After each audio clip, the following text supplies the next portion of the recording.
우리 옆 사람과 인사할까요? 감사로 마음을 기쁨으로 채웁시다. 감사로 마음을 기쁨으로 채웁시다. 아멘.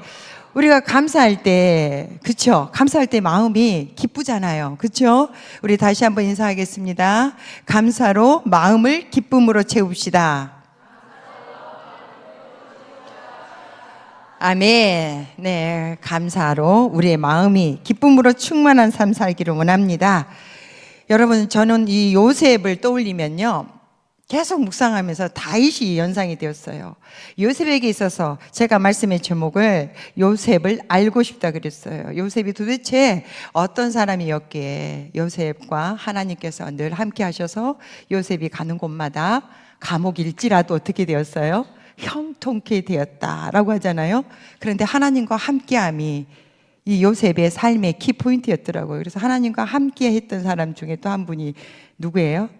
바로 다윗이었어요. 그래서 다윗의 삶과 참 많은 비교가 되었는데요. 우리가 형통한 삶이란 무엇일까요, 여러분? 형통한 삶. 우리는 흔히 형통한 삶이라고 하면요, 만사가 잘 되고 또 성공하고 번영하는 것을 형통이라고 하죠. 그렇죠? 그러니까 성공, 번영 이퀄 형통이다라고 흔히들 말하곤 합니다. 그렇다면 여러분, 성공은 무엇이고 번영은 무엇일까요? 우리가 흔히 성공과 번영을 이야기할 때는요, 누군가가 돈을 많이 벌었을 때에, 그죠? 그리고 자녀가 인류대학에 입학을 하게 되어지고 또 인류 직장에 취업을 해서 또 높은 또 직위에 승진을 했다. 그래서 탑에까지 올라갔다. 이런 소식들 있죠. 그런 것들을 가지고 평가하는 경향이 있어요. 세상 우리가 성공했다, 또 번영했다라는 평가를 하는 경향이 있는데요. 여러분, 그런데 문제는 하나님께서는 그러면 무엇라고 말씀하시는가? 예, 있어요.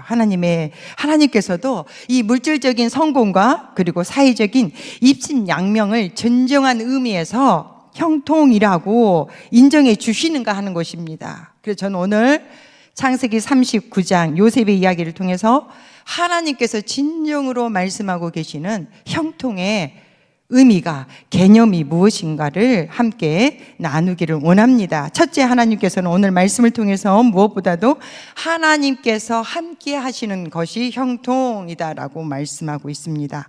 오늘 우리가 본문을 읽어보면요, 형통이라는 단어가 나오는 구절마다 등장하는 표현이 있어요. 형통이라는 단어와 함께 등장하는 표현이요. 그게 뭐예요? 그렇죠. 여호와께서 요셉과 함께 하심으로, 한번 성경책 보실까요? 2절에도 한번 보시면요, 여호와께서 요셉과 함께 하심으로 그가 형통한 자가 되어 라고 하고 있어요. 그리고 3절에도 보면 그의 주인이 여호와께서 그와 함께 하심을 보며 또 여호와께서 그의 범사에 형통하게 하심을 보았더라. 여러분, 여호와께서 요셉과 함께 하심으로, 이 표현은요, 요셉의 전 생애를 통해서 계속해서 등장하는 매우 중요한 표현이기도 해요. 39장에 보면 여호와께서 요셉과 함께 하심으로, 이 표현이요, 몇 번 등장한 줄 아세요? 눈치 빠르신 분들은 아실 텐데요, 제가 39장 앞부분과 뒷부분을 읽었어요. 그렇죠? 중간은 탁 잘라내고요, 그 부분만 얼른 눈으로 쓱 보셔도 얼른 캐치하실 수 있어요. 몇 번 나와요? 4번이나 등장해요. 4번이나. 하나님께서 요셉과 함께 하심으로. 얼마나 이 표현이 중요한지 몰라요. 하나님께서 요셉과 함께 하셨기에 요셉이 어디를 가든지 어느 곳에 있든지 형통하게 되었다라는 것입니다. 요셉의 삶이 말이에요. 그의 인생이. 여러분, 창세기 39장을 보면 요셉은 형들에 의해서 은 30냥에 팔리게 되었잖아요. 그래서 오늘 애굽으로 끌려왔는데요, 애굽의 시대장 보디발의 집에 노예로 들어가게 되었다고 39장 1절에 말씀하고 있어요. 그리고 곧바로 2절에서 보면 보디발의 집에 노예로 끌려갔음에도 불구하고 여호와께서 요셉과 함께 하심으로 그가 형통한 자가 되어 그의 주인 애굽 사람의 집에 있으니라고 했습니다. 그리고 3절에는 누가요? 보디발이요. 그의 주인이 누구예요? 보디발이에요.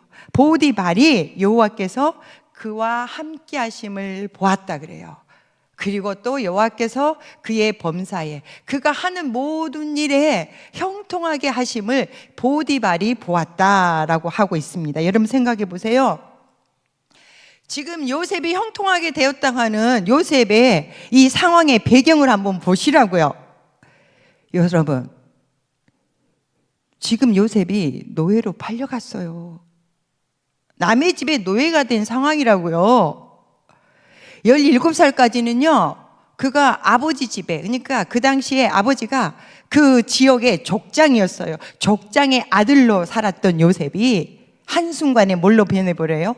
노예로 전락해버렸어요. 근데 이 고대 사회에서는요, 노예는 사람 취급을 하지 않았어요.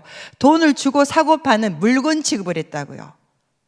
족장의 아들에서 물건으로 그가 급전직하한 것입니다. 다시 말씀드리면 한순간에 금수저였던 그의 신분이 흙수저로 급전직하한 것이에요. 그런데 형통이라뇨. 여러분, 정말 형통이에요? 아버지 집에서 또 어떻게 했어요? 아버지 야곱의 사랑을 독차지했어요. 그래서 우리나라 표현으로 하면 채색 옷이 뭐예요? 색동저고리요. 색동저고리를 입고 살았던 요셉이에요. 그런데 자기 나라도 아니고 먼 이국에 문화도 달라요. 언어도 달라요. 완전히 고생이란 고자도 모르는 이 요셉이 먼 타국 땅에 노예로 팔려왔단 말입니다. 여러분, 그런데 형통이라뇨, 이해되세요? 39절 또 하반절 부분들을 보면요, 요셉은 또 설상가상으로 그 집 주인의 아내의 모함을 당하게 되어지잖아요. 죄 지은 것도 없어요. 잘못한 거 없어요. 성실하게 열심히 그 보디발의 집을 위하여 일한 것 뿐이에요. 그런데 그 아내의 모함으로 감옥에 갇히게 됐어요. 억울한 모함을 받고. 얼마나 억울하고 황당한 상황입니까? 그런데 이게 무슨 형통이에요? 형통이라면 노예로 팔리지 말았어야죠. 형통한 자라면 이 억울한 모함을 받지 않았어야 되는 거죠. 그리고 더군다나 감옥에 갇히지 않아야 요셉이 형통한 자다라고 할 수 있지 않겠어요? 우리가 상식적으로 말이에요. 그죠? 근데 지금 요셉이 당한 상황은 너무나도 억울하고 너무나도 황당한 상황이에요. 그런데 형통하다뇨. 그런데 하나님의 말씀의 성경은요, 그가 감옥에 갇혀 있는데도요, 그냥 형통한 정도가 아니래요. 뭐가 형통해요? 범사에 형통하다고 하고 있어요. 모든 일에 형통하다라고 말씀하고 있는 것입니다. 여러분, 저는 이게 더더욱 이해 안 됐어요. 세상적으로 우리가 생각하고 있는 성공, 형통에 제가 지금 여러분에게 질문을 던지고 있는 거예요. 세상적으로. 그죠? 세상적으로 우리가 생각하는 성공, 번영. 그렇다면 하나님의 말씀은 무엇이 형통이라고 말씀하고 있을까요? 우리가 처한 삶의 상황이 어떤 경우라 할지라도 하나님께서 그곳에 우리와 함께 하신다면 모든 상황은 뭐가 된다? 형통의 현장이 되는 것이라는 말씀입니다. 하나님께서 함께 하신다면 그곳이 어디든지, 찬송가 438장 있죠. 높은 산이나 거친 들이나 초막이나 궁궐이나 내 주 예수 계신 곳이 그 어디나 하늘나라인 줄 믿습니다. 하나님께서 우리와 함께 하신다면 바로 그곳이 형통의 현장이고 그곳에서의 삶이 형통의 삶인 줄 믿으시길 바랍니다. 우리가 아무리 많은 세상의 물질을 가지고 있다 할지라도요, 그곳에 하나님이 함께 하시지 않는다면 그 물질은요, 오히려 우리에게 뭐가 돼요? 저주가 될 확률이 높아요. 왜요? 나중에는 그 물질이 우리의 우상이 되어버리기 때문에요. 그건 복이 아니에요. 저주예요. 여러분, 그래서 전 세계적으로 그런 것 같아요. 뭐 로또 복권에 당첨되거나 하면 어떻습니까?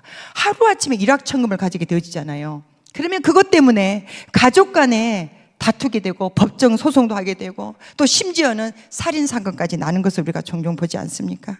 가정 파탄은 말할 것도 없어요.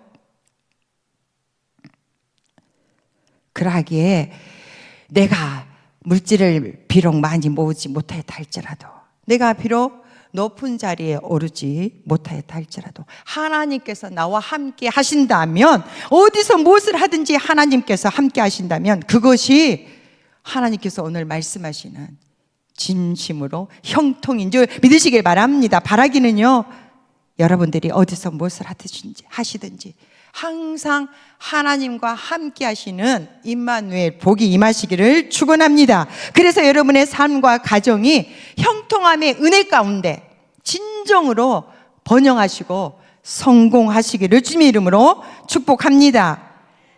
여러분, 두 번째로는요, 오늘 하나님의 말씀은 하나님의 뜻과 하나님의 섭리 가운데 사는 삶을 형통이라고 합니다. 진정한 형통은 세상적인 부와 권력과 명예를 누리는 것이 아니라 오직 하나님의 섭리와 하나님의 뜻을 따라 살아가는 삶을 형통이라고 말씀하고 있습니다. 오늘 보십시오. 오늘 본문에 등장하는 요셉, 그의 삶이 세상적으로 보기에는 어때요? 얼마나 억울합니까? 얼마나 또 힘들었겠어요? 그 삶이 얼마나 공고했겠냐고요, 여러분.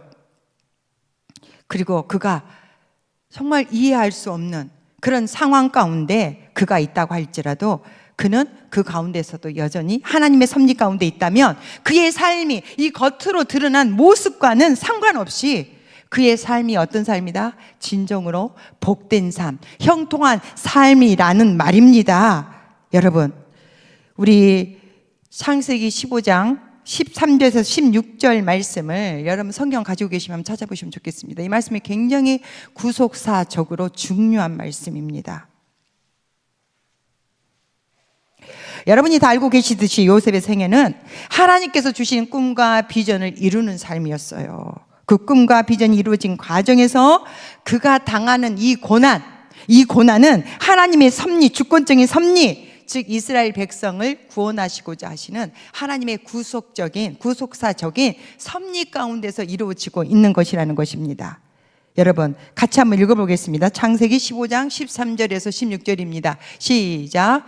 여호와께서 아브라함에게 이르시되 너는 반드시 알라. 내 자손이 이방에서 객이 되어 그들을 섬기겠고 그들은 400년 동안 내 자손을 괴롭히리니 그들이 섬기는 나라를 내가 징벌할지며 그 후에 내 자손이 큰 재물을 이끌고 나오리라. 너는 장수하다가 평안히 조상에게로 돌아가 장사될 것이요. 아멘. 그 다음에 16절입니다. 내 자손은 4대 만에 이 땅으로 돌아오리니 이는 아무리 족속의 죄악이 아직 가득 차지 아니함이니라 하시더니, 여러분, 요셉이 당한 고난은요, 하나님께서 이 아브라함을 통하여 이스라엘 백성에게 가나안 땅을 주겠다 하셨잖아요. 그죠? 그리고 아브라함으로 하여금 너는 복의 근원이 될지라 하나님께서 약속하셨어요. 하나님께서는요, 이스라엘의 백성을 구원하기 위하여서 하나님의 놀라운 구속사의 과정 가운데 이루어가고 계신다는 거예요. 그래서 애굽의 종살이 400년, 한 대가 100년이었거든요. 400년. 거기에서 이스라엘 백성들을 애굽 종살이를 끌어내시려면 누가 먼저 애굽에 들어가야 되는 거예요? 요셉이 들어가야 되는 거예요. 그래서 애굽의 총리가 되게 하고, 또 요셉 이후에 누구를 통해서 출애굽시켜요? 모세를 통해서 하나님이 출애굽시켰다는 겁니다. 그러니까 요셉이 애굽에 노예로 팔려간 것은 무엇 때문이었다고요? 하나님께서 아브라함에게 약속하신 하나님의 언약을 이루기 위한 하나님의 주권적인 구속사의 이 섭리 때문이었다는 걸 믿으시길 바랍니다. 요셉은 억울하게 모함을 받아서 감옥에 갇혔어요. 그러나 이 역시 하나님께서 아브라함에게 약속하신 언약, 이스라엘이 장차 큰 민족을 이루어 가나안 땅으로 다시 돌아오게 하기 위하여서 먼저 요셉을 애굽으로 보내신 하나님의 섭리 때문이었다라는 것입니다. 겉으로 보면 황당하고 억울한 일들이었어요. 상식적으로 이해할 수 없는 고난이었습니다. 그러나 하나님의 말씀은 하나님께서 요셉과 함께 하심으로 요셉이 형통하였다라고 했습니다. 그러므로 여기서 우리는 요셉이 당한 고난과 억울함을 다른 관점으로 봐야 된다는 거예요. 비록 요셉이 환난과 고난 가운데 있었지만 그는 여전히 이스라엘을 구원하기 위한 하나님의 섭리 가운데, 하나님의 뜻을 이루는 하나님의 뜻 가운데 있었다라는 것입니다. 따라서 여기서 우리는 진정으로 형통한 것이 무엇인지를 다시 한번 우리가 정리해 볼 필요가 있습니다. 형통이란 말은요, 그러하기에 형통이라 그러면요, 어떠한 시련도 없고 어떤 어려움도 없다는 것이 아니에요. 시련과 환난 가운데 있어도 하나님께서 함께 하셔서 오히려 그 고난을 통하여서, 오히려 그 시련과 환난을 통하여 하나님의 섭리와 하나님의 뜻을 이루어가며 사는 삶이 형통이라는 것입니다. 하나님께서 그것을 바로 오늘 요셉을 통하여 우리에게 가르쳐 주시고 계신 것입니다. 사랑하는 성도 여러분, 이제 우리들도 진정한 형통에 대한 생각을 바꾸셔야 합니다. 하나님의 백성들인 우리가 어떠한 삶의 상황에 놓여 있다 할지라도, 비록 고난과 억울함과 또 내가 도저히 이해할 수 없는 그런 시련과 아픔의 상황 가운데 놓여 있다고 할지라도, 내가 하나님의 뜻을 이루는 가운데 살고 있다면, 내가 하나님의 섭리를 이루며 하나님의 말씀에 잇대어서 하나님의 말씀에 순종하며 살아가고 있다면, 그것은 바로 형통이라고 고백할 수 있어야 한다는 것입니다. 그러므로 앞으로 우리의 인생을 어떤 미래가 펼쳐질지 모르잖아요. 온전히 선하신 하나님의 손길에 맡기고 온전히 하나님, 나의 삶을 통하여, 또 우리 가정의 이러이러한 기도 제목을 통하여 하나님의 선하신 뜻이 이루어지기를 원합니다. 하나님의 선하신 뜻을 이루기를 소망합니다 라는 삶을 살고 있다면, 하나님, 나의 삶 가운데 하나님의 함께 하심에 형통의 삶인 줄 믿습니다라고 고백할 수 있어야 하겠습니다. 그런 믿음으로 우리 삽시다. 온전히 선하신 하나님의 손길에 맡기고 오직 하나님의 뜻을 이루고자 하는 믿음으로 살아가는 저와 여러분이 되어지기를 원합니다. 그 사람이 바로 하나님의 함께 하시는 인생의 성공자요 형통한 사람입니다. 우리의 삶이 요셉처럼 하나님의 뜻을 이루는 데 쓰임받는 형통의 삶 되어지기를 주님의 이름으로 축원드립니다. 마지막 세 번째로는요, 오늘 하나님의 말씀은 진정한 형통이란 내가 받은 바 그 은혜와 복을 나누고 전하는 삶이라고 말씀하고 있어요. 하나님의 이 복의 통로로 쓰임받는 삶이 형통한 자의 삶이다라는 말입니다. 오늘 본문 3절에 보시면 요셉의 주인인 보디발이 여호와께서 그와, 여기서 그는 요셉이죠, 요셉과 함께 하심을 보며 또 여호와께서 그의 범사에 형통하게 하심을 보았다라고 말씀하고 있습니다. 그래서 보디발이 어때요? 요셉에게 그의 가정의 모든 재물을 총괄하는 총무로 삼고 자기의 소유 전부를 이 요셉에게 위탁했다라고 4절에 말씀하고 있습니다. 그리고 그때부터 여호와께서 요셉을 위하여, 오늘 5절에 보니까 보디발의 집에 복을 내려주셨다 그래요. 누구를 위하여요? 요셉을 위하여 보디발의 소유가 번성하게 되었다라고 합니다. 요셉 때문에 하나님께서 이방인에게 복을 내려주신 것입니다. 요셉이 축복의 통로가 되었어요. 그리고 여러분 39장 23절에도 보면 요셉이 감옥에 갇혀 있을 때에 하나님께서 요셉과 함께 하셨다 그러잖아요. 그래서 하나님께서 함께 하심으로 말미암아 간수장에게 요셉이 은혜를 받게 하셨어요. 그래서 간수장이 그 옥중에 있는 간수들을 다 요셉의 손에 맡기고요, 그 옥중의 모든 재반 사물을 이 요셉이 다 관장하게 하시고 그는 전혀 그 일이 어떻게 진행되어지는지 간섭하지 않았다라고 하고 있습니다. 그가 직접 잘하고 있는지 아닌지 살펴보지 않았다는 것입니다. 그럴 정도로 요셉이 어땠다는 거예요. 맡은 모든 감옥 재반의 이 사무들이, 행정들이 잘 이루어져 감으로 인하여서 오히려 간수장은 요셉으로 인하여서, 요셉을 통해서 그가 큰 유익을 얻게 되었습니다. 하나님께서 요셉을 통해서 그의 간수장도 형통하게 하셨고 요셉이 축복의 통로가 된 것입니다. 결국 여기서 우리는 무엇을 볼 수 있겠습니까? 요셉은 비록 종살이를 했어요. 그리고 감옥살이를 했습니다. 그런데 그 결과 그 주인 보디발과 간수장이 요셉으로 인하여 하나님의 놀라운 복과 혜택을 누리게 되었습니다. 그리고 성경은 이것을 형통이라고 말씀하고 있습니다. 여러분, 그러하기에 진정한 형통이란 무엇이겠습니까? 나 혼자 복받고 나 혼자 잘 먹고 배부르고 잘 사는 것이 아니라 우리 교인들끼리만 은혜 받고 우리 교회만 하나님의 복을 누리는 것이 아니라 나로 인하여서 내 주변 사람들이 정말 이 복을, 은혜를 누리게 되어지고, 더 나아가서는 우리가 섬기고 있는 교회로 인하여서 우리 주변에 사는 많은 이웃들이 복을 받고 혜택을 누리는 것, 하나님의 말씀에서는 이것이 진정한 형통이다라고 말씀하고 있는 것입니다. 즉 형통이란 내가 있음으로 말미암아 내 옆에 사람들이 하나님의 역사를 보게 되고 나로 인하여서 그 복과 은혜를 받게 되는 것이라 라고 오늘 성경에서 말씀하고 있습니다. 그렇게 바라기는요, 여러분, 복을 받는 사람이 아니라 복이 되는 삶을 사는 저와 여러분이 되었으면 좋겠습니다. 복을 받는 삶이 아니라 어떤 삶이요? 복이 되는 삶을 살아가는 저와 여러분 되어지기를 주님의 이름으로 축원드립니다. 그러기에 진정한 형통의 삶을 사는 사람을 시편 37편 25절 26절에서는 종일토록 은혜를 베풀고 꾸어주는 삶이다라고 하고 있어요. 우리 같이 한번 읽어보겠습니다. 시작. 내가 어려서부터 늙기까지 의인이 버림을 당하거나 그의 자손이 걸식함을 보지 못하였도다. 그는 종일토록 은혜를 베풀고 꾸어주니 그의 자손이 복을 받는도다. 아멘. 다시 한번 26절 읽겠습니다. 시작. 그는 종일토록 은혜를 베풀고 꾸어주니 그의 자손이 복을 받는도다. 아멘. 그래서 우리는 우리 교회만 부흥하고 번성하고 우리끼리만 잔치하면 안 된다는 거예요. 우리 교회 표가 있잖아요. 영국표. 지역사회를 섬기고 또 세계를 품는 교회. 이 사역에 하나님, 내가, 우리 가정이, 우리 자녀가, 우리 기업이 쓰임받게 하여 주옵소서 하시고, 또 여러분도 하나님 앞에 동참할 수 있으시길 바랍니다. 그래야 하나님께서 정말 흔들어 눌러 넘치도록 부어주시는, 정말 물이 마르지 않냐는 물된 동성과 같은 은혜가 여러분의 삶 가운데 넘치기를 주님의 이름으로 축복합니다. 그렇습니다. 진정 형통한 삶을 사는 사람은 바로 이렇게 복이 되는 사람이라는 겁니다. 내가 부자가 아니어도 좋아요.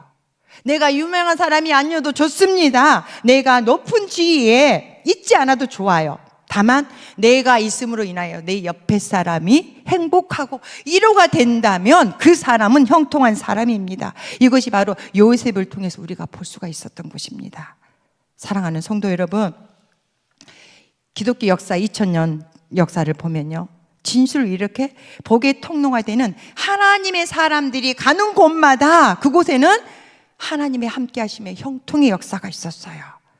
이제 우리는 다시 우리가 우리가 누구인가를 먼저 회복해야 돼요. 여러분이 한 사람 한 사람이 내가 누구인지를 회복해야 된다고요. 우리가 누구예요? 옛날 성경에 보면요, 하나님께서 이 아브라함을 부르실 때에 뭐라고 불러요? 복의 근원이 될지라 그랬잖아요. 근데 그 표현은요, 쉬운 성경으로 표현하면요, 너는 복이다 그래요. 뭐라고요?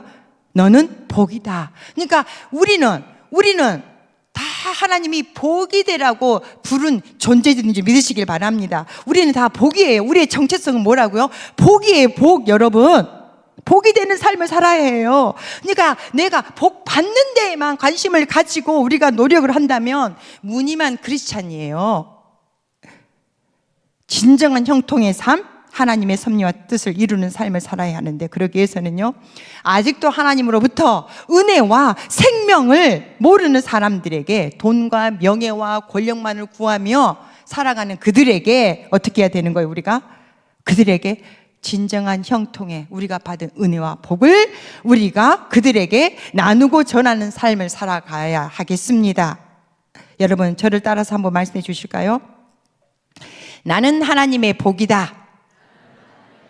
여사람에게 한번 인사할게요. 당신은 하나님의 복입니다. 아멘.